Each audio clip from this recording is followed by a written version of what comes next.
Le parcours PMA qu'on a réalisé en Espagne est formellement interdit en France et c'est totalement illogique, je vais te dire pourquoi.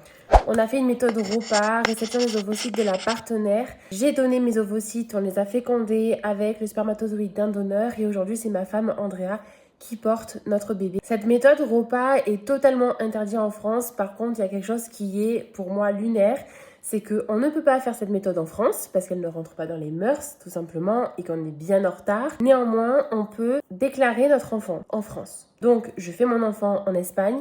Peu importe, Espagne, Portugal, n'importe où d'ailleurs. Peu importe la méthode avec laquelle on l'a fait. Aujourd'hui, on peut par contre déclarer mon enfant en France. Pour moi, c'est juste illogique si on peut déclarer notre enfant en France de manière normale.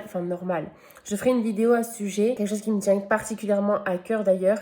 Le fait de déclarer son enfant en France avec les différentes lois qui ont changé depuis 2021. Un autre sujet, c'est une vidéo qui sera je pense un peu plus longue. Voilà, on peut faire notre enfant dans un autre pays et le déclarer en France. Ça prouve à quel point on est défaillant. On nous dit qu'il y a des évolutions qui se passent et que les choses changent, les choses évoluent et bougent pour les couples homoparentaux. Mais en fait, pas du tout. Je vous assure que quand on voit la réalité des choses et qu'on est concerné et confronté au sujet, on fait un pas en avant, 10 en arrière et c'est ça depuis des années. Et bisous et à demain.